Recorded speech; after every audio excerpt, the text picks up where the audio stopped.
pense que je vais l'aborder d'une façon physique surtout, et que le mental viendra après. Parce qu'il y a une chose que j'ai jamais faite encore pour les rôles qu'on m'a proposés, c'est un entraînement physique. Et là, j'ai vraiment souhaité m'entraîner. On va voir comment, je vais rencontrer quelqu'un qui on va essayer de mettre ça au point. Et j'ai envie pour me mettre dans la peau de ce personnage, j'ai envie de passer par quelque chose de plus physique. Parce que c'est ça en fait qui me démarque vraiment de ce personnage de pilote de chasse. Qu'est-ce qui vous a plu dans ce rôle-là en particulier? Parce que maintenant, j'imagine que vous avez suffisamment de succès pour choisir un peu les rôles que vous voulez Mais c'est faire. gentil. Non, mais celui-là, qu'est-ce qui celui-là, à vrai dire, je me suis même pas posé la question. J'ai rencontré Gérard Pires avant même d'avoir lu le scénario. On a parlé, il m'a parlé de son film. J'apprécie énormément le personnage de Gérard Pires, j'apprécie son travail. Donc, à la rigueur, je lui faisais confiance et j'avais pas envie de lire le scénario. J'ai eu envie de dire oui tout de suite. En plus, le rôle d'une pilote de chasse, c'est quand même, je pense, quelque chose qu'on va pas me proposer très souvent. C'est limite un rêve pour moi, par personne interposée, vu que c'était le rêve de mon grand frère. Donc c'est quelque chose de très symbolique pour moi.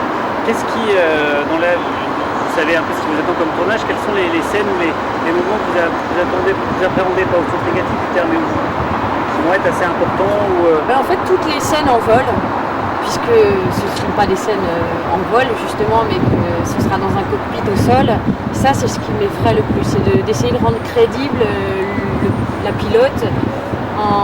Justement, c'est pour ça que ce vol en Alpha Jet était intéressant, c'est de se voir ce que se prend dans la figure un pilote.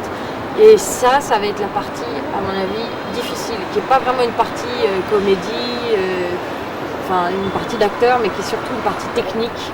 Et donc ça, on va voir comment. Technique comment? Parce qu'en fait, il faut simuler. Technique parce qu'il faut en même temps jouer et en même temps penser à mettre la tête là, penser à se prendre ça, voilà quoi, ça va être très technique. C'est comme quand les acteurs jouent dans des films d'action et qu'ils ont un fond bleu derrière ou devant, alors qu'ils sont censés avoir un monstre énorme devant eux.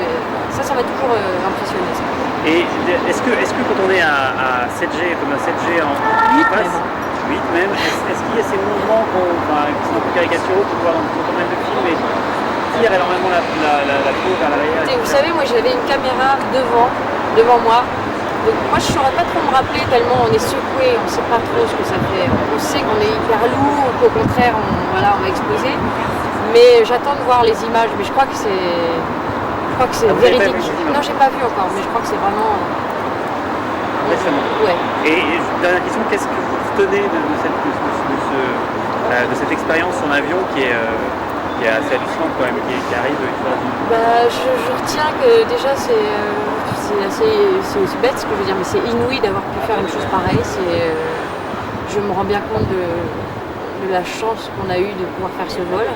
Je trouve que pour un film où on joue des pilotes, pouvoir monter dans un Alpha Jet et voler, c'est quand même bon signe pour le film à venir. Ça veut dire que vraiment ça va vouloir être réaliste.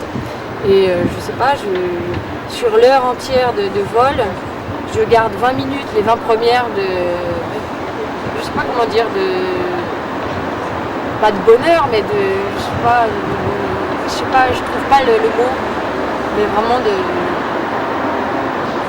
de délire quoi.